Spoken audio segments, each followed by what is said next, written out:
sort of what I'm doing to plan, because I'm lucky enough that I get to plan, I guess, for the amputation.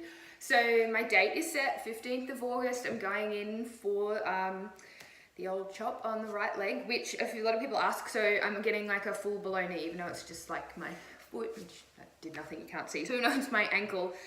It'll be about 20 centimeters below the kneecap, bottom of the kneecap. So be a full below knee because the prosthetics fit better, and they use the calf. So the calf muscle gets used to like wrap up around to create your new leg. So the prosthetics fit better. You've got more like padding, I guess, because you've got the calf muscle there. So a full below knee, and driving is my big thing. So not last time, haven't had one before, but my accident, I broke both legs, X-fixes for 2 weeks, and then non-weight bearing for like 14 weeks, and then 2 moon boots. So there was a really, really long time where I couldn't drive, and that's your independence, you know, you're stuck in a house, can't really get out. That's really hard. So the thought of going back to that is really difficult. So I want to get my license all sorted now. So next month, which is not that far away, which is really exciting, I'm starting lessons in with hand control. So I can either use a left foot accelerator, but I also broke my left foot, and I'm a little concerned about like long drives and using that accelerator on the left foot all the time. So I break left foot now, have been doing it for a few months to get comfortable with it. I'll be trying this thing called a satellite like hand accelerator. So it sort of just slips on over your hand, and it's like on your thumb, and you can use your hand on the steering wheel, just use your thumb, and it accelerates. So I'm going to do a few lessons with that, and then I'm going to get my car totally changed over, and then go to the Department of Transport, and I don't need to do like tests or anything. You just do a few lessons, and then an occupational therapist can sign you off with talking to the driving school, or they'll sit with you. And it's not like a test, and it's not like a driving test. They just make sure that you are physically capable of using the new hand control or the new like way of driving. So that's super easy. It's not like a proper test, which is really cool. So then I get my car changed over, and then change my license over the Department of Main Roads. So before my surgery, I will legally have to drive with the mod, which is great, because after surgery, it's just like after any surgery, you drive once, you know, your surgeon gives you the okay, once you're like over the anesthetic and you're physically able. And the big thing's going to be like the leg hanging down. So as long as I can like cope with that, then I'll be back driving, which is really exciting. Expensive procedure, getting a car changed over, which is a bit of a bummer, but that's cool because driving is the independence. So I'm really excited about getting those lessons started, and that's just because if I did it afterwards, I wouldn't be able to drive, so I would have to have somebody to drive me to all my driving lessons and to see the OT and to the Department of Main Roads, and it just makes it really difficult, and it puts like my decision and my issue like with burdens other people even more by having to try and get that sorted. So I'm really excited, and I'm really grateful that I get to do that beforehand, which is really cool.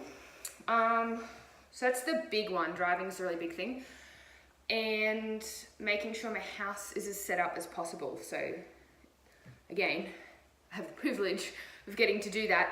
So we've got like stairs, not a lot, but we've got a few stairs into the front. So we're going to put in I was going to say ramp, but we're not going to do a ramp. We're going to do put in like a really good handrail, so I can like crutch and use the handrail, because falls are a really big risk. That's the big thing. They like to send you home in a wheelchair. Wheelchair really doesn't work in my house, so that won't be happening. I'll be doing crutches. So falling is the big issue, because it's like slate tiles, then carpet, then wood, then slate tiles, then tiles. So like all of those little changes, like I now at the moment trip on our slate tiles because it's just like a mil or two difference, and my foot catches it. So we're trying to just find ways to like even out the surface where we can, and installing like non-slip matting in the whole of the bathroom, like on the floors, so you don't slip, especially because I'll be using crutches in there for the time I can't walk. And I've been practicing on like my iWalk leg crutch. So all of that stuff's really, really cool that I get to prepare. And the big one, which I'm pretty pumped for, is in about a month, or not even, it's only like 2 weeks.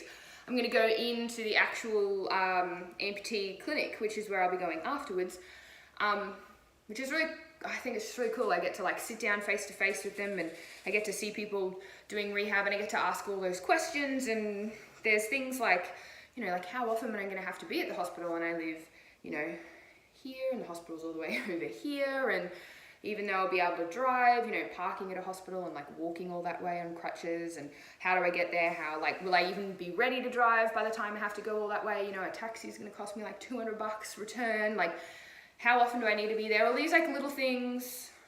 And that's what helps me like just be so chill with it all, because I'm like, I don't think about losing your foot, just think about everything you have to do, like just plan. So all of those things, I'm like just trying to figure out a game plan, and like logistically, how am I going to do stuff, and practicing on crutches, because god damn, it's going to be a long time on crutches. And the iWalk's going to be great, but there's a few weeks where I won't be able to use that, or knee scooters or anything, because they want you to keep your leg as straight as possible, because the tendons and the calf, which they've like wrapped up around, can shorten and tighten, so you want to keep your legs straight for like this period of time.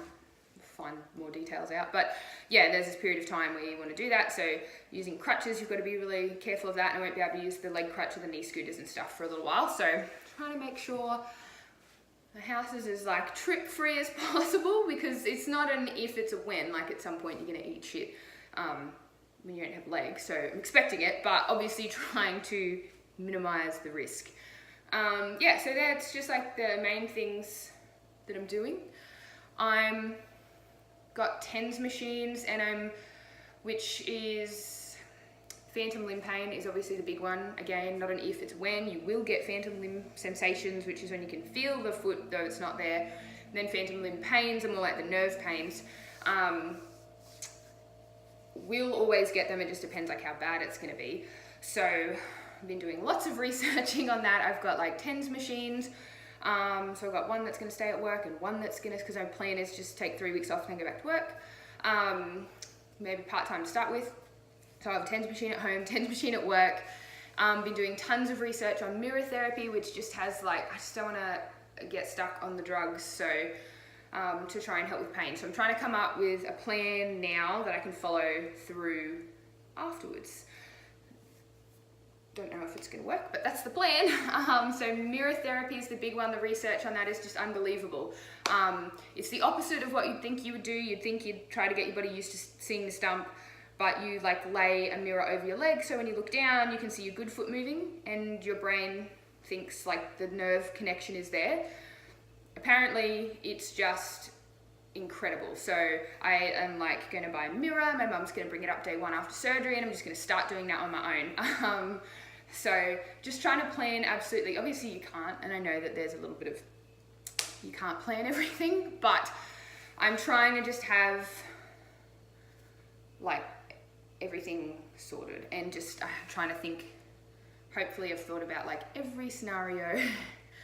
That just makes me, that's what makes me calm. So it's like cut out the emotion of the losing the foot, and like think of the practical and how can I plan. So that's where I'm at currently with prepping, I guess, for amputation. If you do have the privilege, I guess, of getting to plan, get your license sorted ASAP. Do that beforehand, because having been there, not with an amputation, but having been there with both legs for months and months and months, not being able to drive, I'm so like, it just makes me so much more confident going into this, knowing that I'm gonna have a little bit of my independence, which is great. I'm really, really excited about that. So yeah, that's my little update on the old leg, when there's probably not going to be a whole lot more to tell until surgery day. So I'm going to take you guys with me on surgery day, and just vlog the whole thing. Not the whole thing, but you know, what I'm going through, and the journey in the hospital and afterwards, and rehab and everything. You're all going to come along for the ride. And other than that, I'm just trying to lose more weight. So crutches are easier to use, and the surgery is safer, because all of those are important things to make surgery safer. And yeah, that's about it. Stay tuned if you're interested.